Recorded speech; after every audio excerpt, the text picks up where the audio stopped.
Assalamualaikum warahmatullahi wabarakatuh. Perkenalkan, nama saya Dewi Rahmawati dengan NIM 40130134 akan menjelaskan langkah-langkah pengujian analisis regresi data panel statis. Data panel adalah gabungan antara data cross section dan data time series. Dengan kata lain, satu variabel diamati pada banyak unit dalam beberapa periode. Analisis regresi data panel merupakan analisis regresi dengan menggunakan data panel untuk mengamati hubungan variabel dependen atau Y dengan satu data atau lebih variabel independen X. Terdapat beberapa teknik yang ditawarkan untuk mengestimasi model data dengan data panel, yaitu yang pertama ada Common Effect Model atau CEM, yaitu model paling sederhana dalam data panel yang menganggap bahwa semua data cross section dan time series bisa digabung menjadi satu tanpa perbedaan antar individu maupun antar waktu. Yang kedua ada Fixed Effect Model atau FEM, yaitu model panel yang menganggap setiap unit atau periode waktu punya karakteristik khusus yang tetap atau fix dan mempengaruhi variabel dependen. Yang ketiga ada Random Effect Model atau RAM, yaitu model panel yang menganggap perbedaan antar individu atau periode adalah acak atau random dan menjadi bagian dari error term. Untuk pengujian pada data panel ada uji Chow, uji Hausman, dan uji Langruch multiplier. Untuk hasilnya pada uji Chow, jika nilai probability lebih dari 0,05 maka hasilnya SEM, sedangkan probability-nya jika kurang dari 0,05 maka hasilnya FEM. Sedangkan untuk uji Hausman, jika hasil nilai probability-nya kurang dari 0,05 maka hasilnya FEM, sedangkan jika probability-nya lebih dari 0,05 maka hasilnya REM. Untuk uji Langruch multiplier, apabila nilai probability-nya lebih dari 0,5 maka hasilnya CEM, sedangkan jika nilai probability-nya kurang dari 0,05 maka hasilnya REM. Kesimpulannya, apabila hasil nilai uji Chow adalah model SEM, maka uji Hausman tidak perlu dilakukan dan akan dilanjutkan pada uji Langruch multiplier. Namun, apabila hasil dari uji Chow adalah model FEM, maka harus dilanjutkan dengan model uji Hausman. Jika hasil uji Hausman yang terpilih adalah FEM, maka uji Langruch multiplier tidak perlu dilakukan. Akan tetapi jika yang terpilih adalah model REM, maka uji Langruch multiplier harus dilakukan. Kita langsung saja melakukan uji data panelnya. Di sini ada data yang sudah dibuat. Ini adalah data cross section, sedangkan ini adalah time seriesnya, yaitu dari tahun 2014 sampai 2022. Langsung saja masuk ke eViews, kita buka eViews, habis itu pilih file, new work file. Ini kita pilih balance panel, start date-nya tadi di sana tertulis 2014,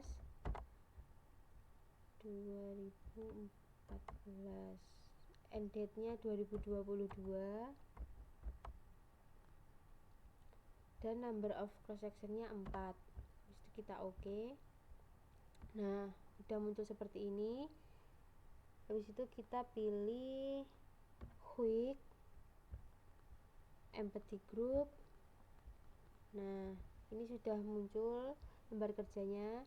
Kita copy data ini mulai dari X1 sampai Y semuanya kita copy, kita tempel ke lembar kerja. Setelah itu ini kita ganti namanya menjadi X1, X2, X3 dan Y seperti yang ada di data panel.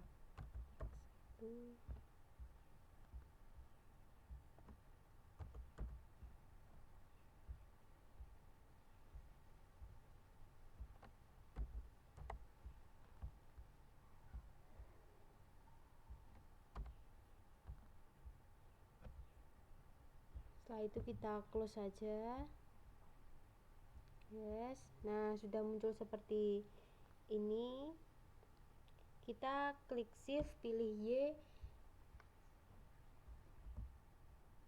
X1, X2, X3, klik kanan, habis itu open as equation. Ini untuk uji cow ya. Yang pertama, ini persamaannya kita rubah dulu, yaitu Y spasi C spasi X1 spasi X2 X3. Panel optionnya, karena kita akan melakukan uji cow, kita pilih fix, situ oke. Ini kita pilih view. Setelah muncul seperti ini, kita klik view, kita pilih fix random effect testing. Ini yang paling atas untuk uji cow. Nah, ini hasilnya.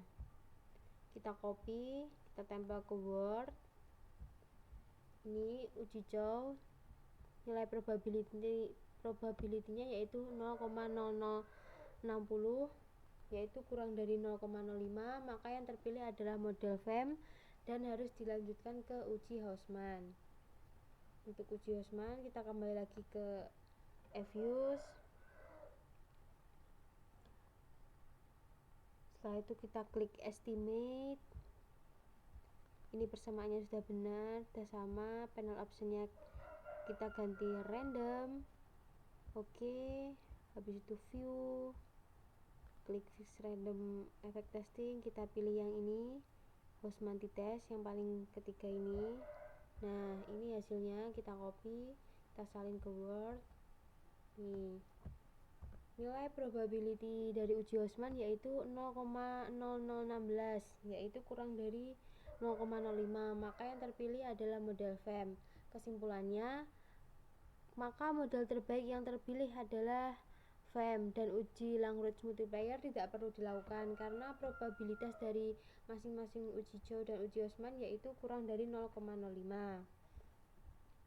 Selanjutnya kita akan melakukan uji asumsi klasik dalam data panel, yaitu yang pertama uji normalitas. Uji normalitas itu data berdistribusi normal apabila nilai probability Jar-Fabernya lebih dari 0,05. Untuk melakukan ujinya, kita kembali ke Fuse. Habis itu ini kita klik estimate. Setelah itu pilih, ini sudah benar persamaannya, pilih panel option.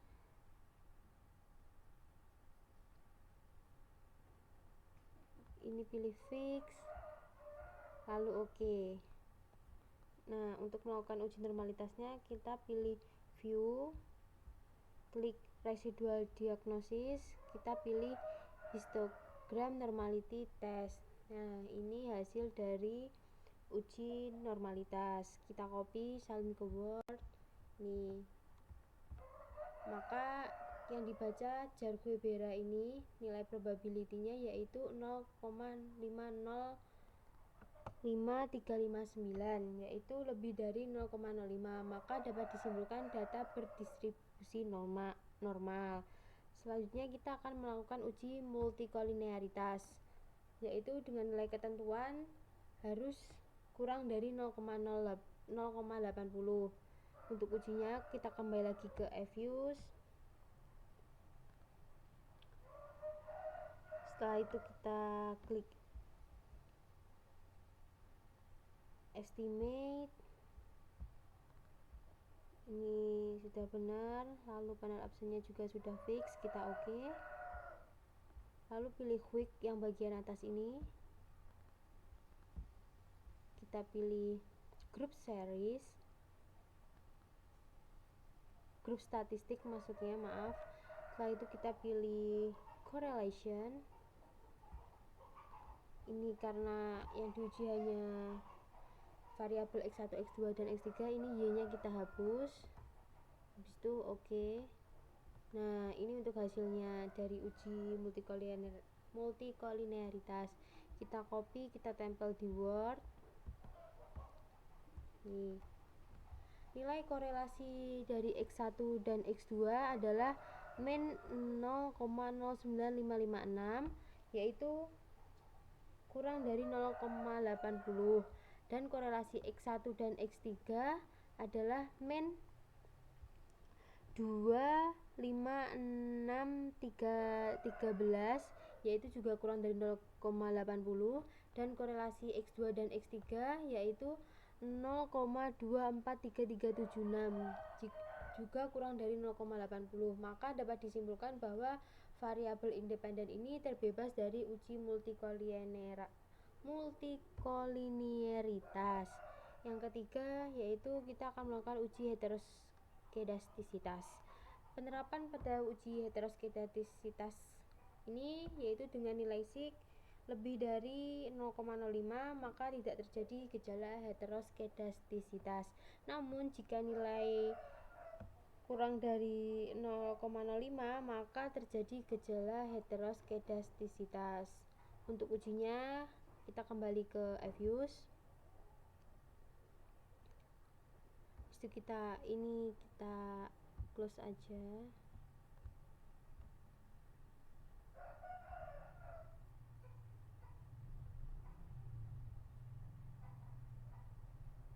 Ini juga di close. Sebentar. Kita pilih genre.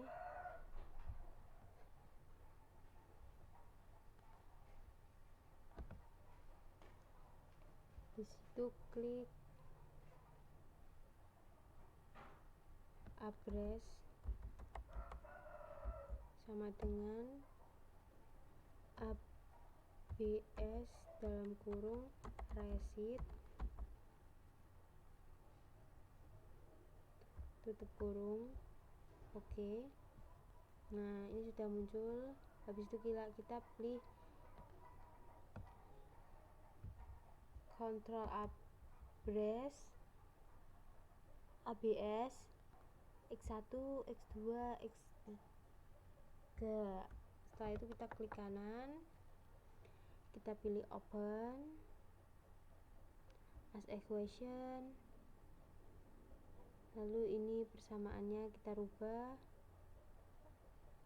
jadi address spasi C spasi X1, X2, X3. Untuk panel optionnya kita pilih fix, lalu oke.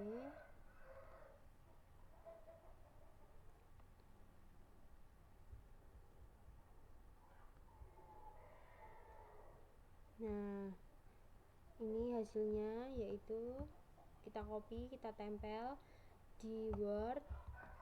Nilai probability dari X1 dan X2 itu lebih dari 0,05 maka terbebas dari uji heteroskedastisitas. Nah, ini ada satu yang kurang dari 0,05 tapi tidak apa-apa karena ada dua yang lebih dari 0,05. Maka nilai probability-nya X3 yaitu kurang dari 0,5 maka variabel X3 atau BOPO berpengaruh signifikan terhadap residual absolut. Ini menunjukkan bahwa ada kemungkinan terjadi heteroskedastisitas yang terkait dengan BOPO. Yang keempat ada uji autokorelasi, yaitu kita kembali ke Evius, lalu kita close.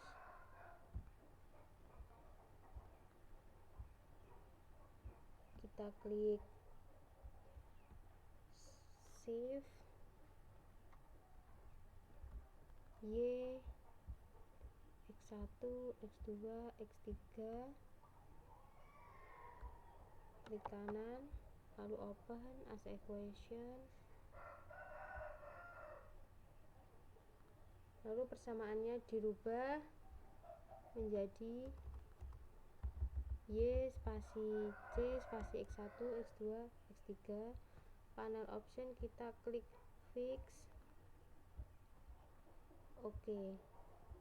Nah, ini hasilnya kita copy aja, tempel di Word. Uji autokorelasi. Ini hasilnya kita yang Darwin-Watson ini 1,898561 ini sudah saya tulis, dan K itu sama dengan variabel X1, X2, dan X3. Sedangkan jumlah sampelnya, karena jumlah datanya ini tadi jumlahnya ini ada 36, maka jumlah sampelnya 36. Untuk melihat DL dan DU nya ini kita harus mendownload dan lihat di tabel Darwin-Watson, yaitu ini sudah saya download. Karena K nya jumlah variabelnya 3 dan jumlah sampelnya 36, kita lihat DL dan DU nya di ini yang 36, yang ini yang udah saya kuning-kuning ini sudah saya tulis. DL nya 1,2953 dan DU nya 1,6539. Ini rumusnya 4 dikurangi DL, yaitu 4 dikurangi DL ini dimasukkan, maka hasilnya 27047. Yang 4 dikurangi DU nya 4 dikurangi DU 1,6539, yaitu hasilnya 2,3461. Interpretasinya DL kurang dari DW, yaitu DL 1,2953 kurang dari 1,898561, dan DU nya juga kurang dari DW, yaitu 1,6539 kurang dari 1,898561. Karena DW berada di antara DU dan 4 dikurangi DU, maka dapat ditarik kesimpulan bahwa tidak ada autokorelasi karena nilai DW berada dalam rentang DU kurang dari DW kurang dari 4 DU. Maka model tidak menunjukkan adanya autokorelasi baik positif maupun negatif. Untuk uji hipotesis interpretasi, yaitu ada uji T, uji F, dan koefisien determinasi. Itu cara ujinya.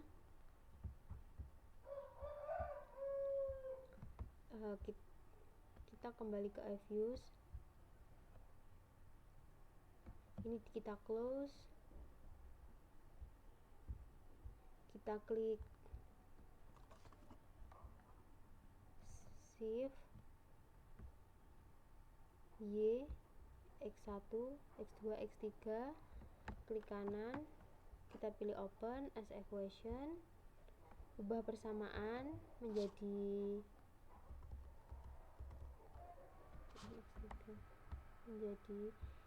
Y spasi C spasi X1 spasi X2 spasi X3 dan spasi X3.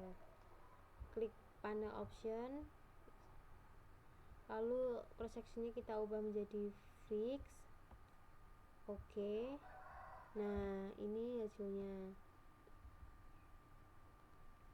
Ini kita copy semua di Word. Untuk uji T atau parsial, uji statistik T menunjukkan seberapa besar pengaruh satu variabel independen secara bersama-sama terhadap variabel dependen Y. Jika T hitung lebih dari 1, tabel atau signifikan kurang dari 0,005, maka H0 ditolak, artinya H1 diterima, yang berarti ada pengaruh antara variabel X terhadap variabel Y. Jika nilai T hitung kurang dari T tabel, atau sig lebih dari 0,05, maka H1 ditolak, artinya H0 diterima, yang berarti tidak ada pengaruh antara variabel X terhadap variabel Y. Ini tadi sudah di copy. Ini untuk menghitung T hitung tuh kita harus menghitung T tabelnya dulu, yaitu di Excel dengan rumus ini sama dengan TINV dalam kurung probability titik koma dig freedom. Untuk mencari dig freedomnya, ini sigma sampel, jumlah sampelnya dikurangi 2, yaitu 36 dikurangi 2 sama dengan 34. Ini sudah saya hitung dan ketemu T tabelnya 2,032245. Sehingga dapat ditarik kesimpulan bahwa T hitung lebih dari T tabel dengan nilai signifikan probability kurang dari 0,05. Artinya H0 ditolak dan H1 diterima, yang berarti variabel independen X yaitu char, FDR, dan Bobo berpengaruh signifikan terhadap variabel Y yaitu ROA. Ini T hitungnya dan ini T tabelnya. Untuk uji F, uji statistik F menunjukkan seberapa besar pengaruh satu variabel independen atau X secara bersama-sama terhadap variabel dependen Y. Jika nilai F hitung lebih dari F tabel atau signifikan kurang dari 0,05, maka H0 ditolak, artinya H1 diterima. Jika nilai F hitung kurang dari F tabel atau signifikan lebih dari 0,05, maka H1 ditolak, artinya H0 diterima, yang berarti tidak ada pengaruh signifikan antara variabel X dan variabel Y. Ini hasil ujinya. Dapat ditarik cara membaca F hitungnya itu sama seperti T hitung tadi, harus mencari F tabelnya dulu, kita hitung di Excel dengan rumus sama dengan F titik INV titik RT dalam buka kurung probability titik koma dig freedom 1 titik koma dig freedom 2. Ini sudah saya hitung di Excel dan ketemu hasilnya F tabel yaitu 2,9011196, sehingga dapat ditarik kesimpulan bahwa F hitung lebih dari F tabel dengan nilai signifikan probability kurang dari 0,5. Artinya H0 ditolak dan H1 diterima, yang berarti variabel independen X yaitu char, FDR, dan Bobo berpengaruh signifikan secara simultan terhadap variabel Y yaitu ROA.